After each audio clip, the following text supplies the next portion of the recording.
छुटिया कथा कहानी कहूँ कहानी विशेष नुहे जड़े जमीदार मला पूर्व घोषणा करते मरीगला मु जो विल जहाँ करी से विल अनुसार संपत्ति बड़ी भाग मरीगला संक्षेप लिखुची 2 मिनट साथ माने जो गपटा मरीगला विल खोल देखा से लिखिं मोर समस्त संपत्ति मोर पुआ को बड़ कथा कौन बाप मरीगला पुआ तो संपत्ति पाइब कौन कि गोटे इम्पोर्टाट कथा से लिखिं कहले मोर घोड़ाशाला रे जते घोड़ा अछि तार अधा पुआ पाइब एबे अंक मन रहिला मेथुरसी शांति की थांती मने मने करो जते घोड़ा अछि तार अधा पुआ पाइब संपूर्ण घोड़ार 4 भाग 1 भाग मंत्री पाइब संपूर्ण घोड़ार 5 भाग 1 भाग मरिला बेले जो सेवक मते सेवा करती से पाइब राठी को कि देवा करी देला बोलाण को देखले 19 टा घोड़ा एता घोड़ा रे भाग केमती हम कमी भाग हम 19 तो अधा कर लिया आप 4 भाग 5 भाग केमती हम तो बुली सारा नंद सारा घोड़ा जो वयोज्येष्ठ पाखे आसी पहुंचले सार कपड़ बुद्ध से कहले मु समाधान कर देबी जे 2टा शर्त बोले कोन शर्त ना जो दिन मु समाधान करिली से दिन घोड़ाशाला सेवक बदली जो राजा घर हजार हजार सेवक बदलेबार कोन असुविधा रे कहले नाही जो सेवक बदलिबो से सेवक किछि पाठ पढि हरण मन विषय भड़ा न जानि कहले आजिकली सब साक्षर है सब साक्षरा उल्टे देले जा सब सेया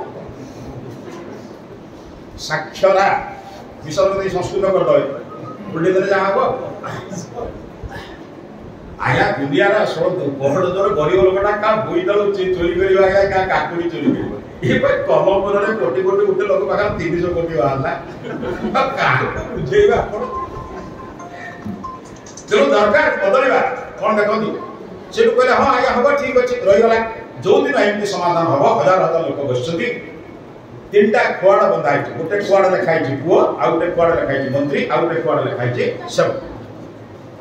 ये तार बुढ़ा गोटे बुढ़ा था ताको नहीं बांधे से सेवक को कहला कहला देख राजा घोड़ा को प्रथम काम लगे निहाती जे दरकार पड़े वो घोड़ाटा काम लगे देबो कोन छै किंतु आगे राजा घोड़ा काम लगे ठीक है या जा माइक लागी सेटू पचला कहला कोन लेखाइ छी ना संपूर्ण घोड़ार अधा पुओ पाइब कहला रे घोड़ा केते अछि गणिचु गण दे घोड़ा केते अछि गण दे से गण देला मोट घोड़ा केते हैं मुनी जी गाइबो घोड़ा बड़ा मिसला केते लाए कहला ता अधाणी पुओ बगर बांधे गुड़िया रथा केते कहला पुओ बगर बांधे कहला तापर कोन लेखाइ छी ना संपूर्ण घोड़ार 4 भाग 1 भाग मंत्री पाइब कहला मोट घोड़ा केते मने अछि तो मोट घोड़ा केते गुड़िया हरण 4 केते और 5 आणी मंत्री बगर बांधे कहला तापर कोन लेखाइ छी ना संपूर्ण घोड़ार 5 भाग 1 भाग सेवक पाइब कहला संपूर्ण घोड़ा केते गुड़िया हरण 5 शेष मान केते 4 गलानी सबका बगर बांधे केतना गला मोट घोड़ा केते गला 19 गला बुढ़ा किछि क्षति होला बुढ़ा समाधान कर दे ता घोड़ा रे चढ़ी के घर को आइला कोन बुझछन त हमर अवस्था सही हम ए पिला मानकर 19 घोड़ा काम करने आ गोटे घोड़ा मिसेले जाई भाग तम 19 घोड़ा कोन जानते ना रे 5 ज्ञानेन्द्रिय आखि कान नासा जीवा चर्म रास्ता रे जन को देखिलो से तार ता घर गला घरे बसी भाउछ ना कोन मो कथा ठीक कहू ना भूल भूल आखि घोड़ा कान जनकर मधुरिया कथा सुनिलो घरे बसी भाउछ ना कोन ए जो आखि कान नासा जीवा चर्म आपण जानि जे या ए पे 5टा प्राणी बोल बहुत कथा से गंभीर कथा धार्मिक आलोचना रे आखि कान नासा जीवा चर्म 5टी ज्ञानेन्द्रिय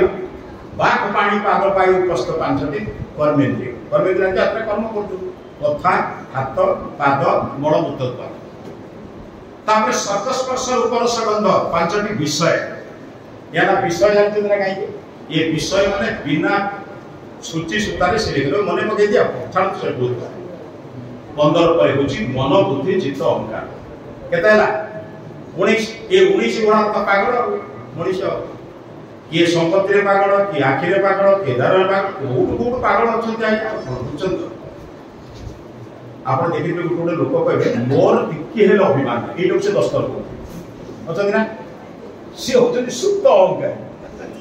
माने किछि गुप्त अहंकार किछि सुप्त अहंकार था मु आगे काहा को किछि कहे ए लोक से दस्तर को तामे से कहउछन बिले बुझउछन कौन सेमिति बुझछन हमर ए 19 घोड़ा भितर आ गुटे घोड़ा अछि ताको मने पकनु ता नाम छै आत्मा जदि आत्मा रो घोड़ा को ऐसा कर विषय दियते आत्मा केबे नष्ट हुए ना ए नष्ट हवा पूर्व धर्म कार्य करियो बुझछन तो जदि भलो देखिबार अछि ईश्वर जो सृष्टि की देखो ईश्वर को धन्यवाद दियो जदि भलो कथा सुनिबार अछि ज्ञानी मानकर कथा को सुनो जीवन परिवर्तन कर जदि भलो स्वाद पाइबार अछि ताहे चेष्टा कर सेई जो रस स्वाद जहा को आध्यात्मिक रस मिले कहबी जहा को पितामाता के आशीर्वाद रूप रस को प्राप्त हो की पहिला नाही समाज रे मोर विश्वास पिला माने